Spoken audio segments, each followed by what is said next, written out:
సంకట హర చతుర్థి.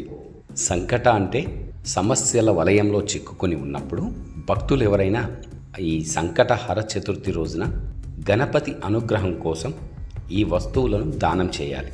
ఇలా దానం చేయడం వల్ల ఆ సుఖ సంతోషాలన్నీ కూడా చేకూరుతాయి. భక్తులందరికీ పవిత్రమైన పండుగల్లో ఒకటి ఈ సంకటహర చతుర్థి. ఈ పండుగ గణపతికి అంకితం చేయబడింది. ఈ రోజున ఆ విఘ్నాలకు అధిపతి అయిన వినాయకుడికి భక్తి శ్రద్ధలతో పూజలు జరుపుకోవాలి. ఉపవాసం కూడా చేయాలి. ఈ రోజున చేసే పూజ మాత్రమే కాదు, దానాలు కూడా ఎంతో ఫలవంతంగా ఉంటాయి. ఇంట్లో ఆనందం, శ్రేయస్సు కూడా నెలకొంటాయి. కనుక ఈ రోజున ఆ సంకటహర చతుర్థి ఎప్పుడు సుఖ సంతోషాల కోసం చేయాల్సిన దానాలు ఏమిటో ఇప్పుడు తెలుసుకుందాం. సంకటహర చతుర్థి అనేది హిందూ మతంలో ఆ గణేష్ భగవానుడికి అంకితం చేయబడిన ఒక ముఖ్యమైన పండుగ. ఈ సంకటహర చతుర్థి అనేది ప్రతి నెల కృష్ణపక్ష చతుర్థి తిథి రోజున జరుపుకోవాలి. ఈ రోజున ఆ వినాయకుడిని పూజించాలి, ఉపవాసం కూడా చేయాలి. ఆ గణపతి ఆశీర్వాదం పొందడానికి నియమనిష్టలతో ఆ గణేశుణ్ణి పూజించాలి. గణేశుణ్ణి విఘ్నేశ్వరుడు అని కూడా పిలుచుకుంటారు. అంటే అడ్డంకులను తొలగించేవాడని అర్థం. సంకటహర చతుర్థి రోజున గణపతిని పూజించడం వల్ల జీవితంలో వచ్చే అన్ని అడ్డంకులు కూడా తొలగిపోతాయి. ఈ రోజున గణేశుణ్ణి పూజించడం వల్ల ఆ ఇంట్లో సుఖ సంతోషాలు లభిస్తాయి. ఆ కుటుంబంలో ఆనందం కూడా నెలకొంటుంది. భక్తులు తమ కోరికలు తీర్చుకోవడానికి సంకటహర చతుర్థి రోజున ఉపవాసాన్ని తప్పకుండా పాటించాలి. పంచాంగం ప్రకారం పాల్గొన మాసం కృష్ణపక్ష చతుర్థి తిథి అనగా మార్చి 17వ తేదీ సోమవారం సాయంత్రం 7:33 ప్రారంభమవుతుంది. తిరిగి 18వ తేదీ మంగళవారం రాత్రి 10:09 ఈ చతుర్థి ముగుస్తుంది. ఈ రోజున చంద్రోదయ సమయంలో పూజ నిర్వహించాలి. అటువంటి పరిస్థితిలో ఈ బాలచంద్ర సంకటహర చతుర్థిని మార్చి 17న అనగా సోమవారం రోజున భక్తులందరూ ఈ సంకటహర చతుర్థిని జరుపుకోవాలి. ఈ సంకటహర చతుర్థి రోజున ఏ వస్తువులను దానం చేయాలి అంటే పేదలకు బట్టలను పంచాలి. అవసరంలో ఉన్నవారికి కొత్తవి లేదా శుభ్రమైన దుస్తులను దానం చేయాలి. ధాన్యాలు, బియ్యం, గోధుమలు, పప్పులు ఇలా ఇతర ధాన్యాలను ఆ భక్తులకు దానం చేయాలి.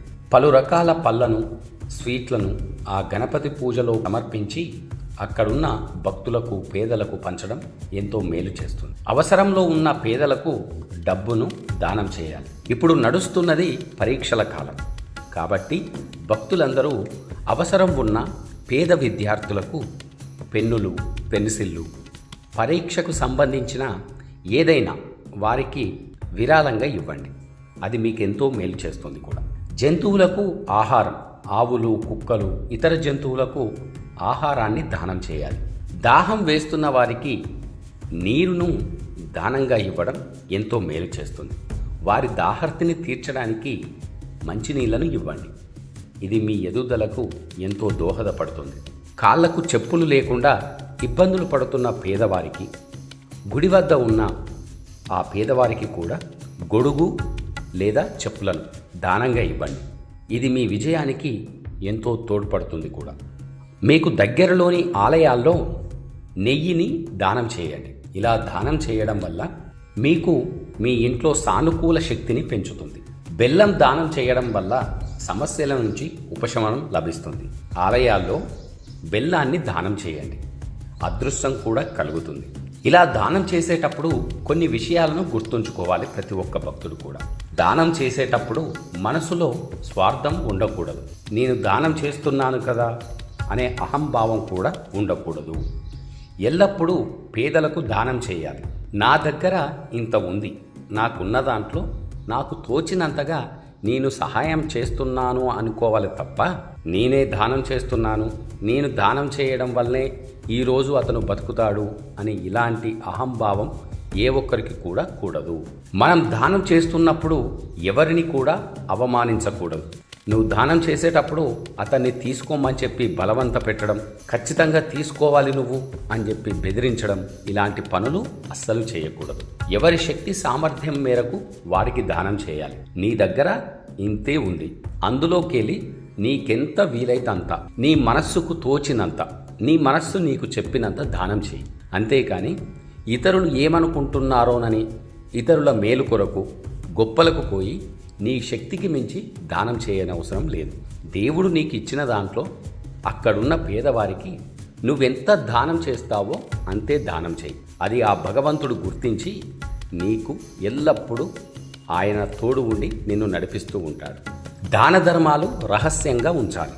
నువ్వు దానం చేసిన దానిని కుడి చేత్తో దానం చేస్తే ఎడమ చేతికి తెలియనియొద్దు అని మన పెద్దలు చెబుతూ ఉంటారు. మన పురాణాలు కూడా చెబుతూ ఉంటాయి. ఉదాహరణకు నువ్వు 100 రూపాయలు దానం చేసావనుకో, నీ మిత్రుల దగ్గరికి వచ్చో, నీ బంధువుల దగ్గరికి వచ్చో, లేదా నువ్వు ఆఫీస్లో పనిచేస్తూ ఉంటే నీ తోటి ఉద్యోగుల దగ్గరనో గొప్పలు చెప్పుకొని, నేను అక్కడ 1000 రూపాయలు దానం చేశాను, నేను గుడికి వెళ్ళాను, అక్కడ అందరూ నన్ను డబ్బులు అడిగారు, నేను ఇలా ఇచ్చుకుంటూ వెళ్ళిపోయాను అని ఎప్పుడు కూడా గొప్పలు చెప్పుకోకూడదు. మనం పైన చెప్పుకున్నాం కదా, నీకున్న దాంట్లో నీ మనస్సు ఎంత చెబితే అంతే దానం చేయి. ఆ దానం చేసిన దాన్ని కూడా ఎవ్వరికి ఎక్కడా చెప్పకూడదు. నీ కుటుంబ సభ్యులతో సహా, నీ పిల్లలకు, నీ భార్యకు, నీ తల్లిదండ్రులకు, నీ తోడబుట్టిన వాళ్లకు ఎవ్వరికి కూడా. అందుకే అన్నారు పెద్దలు, కుడి చేత్తో దానం చేస్తే ఎడమ చేతికి కూడా తెలియవద్దు అని. ఈ నియమాన్ని గుర్తుపెట్టుకొని నువ్వు చేసిన దానాన్ని ఎవ్వరికి కూడా చెప్పకుండా నీ మనస్సులోనే పెట్టుకొని ఆ భగవంతుణ్ణి స్మరించు. అది ఆ భగవంతుడు చూసుకుంటాడు. సంకటహర చతుర్థి రోజున దానం చేయడం ద్వారా గణేశుడు సంతోషించి భక్తులను ఆశీర్వదిస్తాడు. దానం చేయడం వల్ల ఇతరులకు సహాయం చేయడమే కాదు, ఆ దానం చేసిన దాతకు మానసిక ప్రశాంతత, సంతృప్తి కూడా లభిస్తుంది.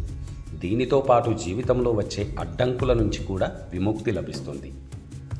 ఓం గం గణపతియై నమః. భక్తులందరూ కూడా ఈ మంత్రాన్ని తప్పకుండా పఠించాలి.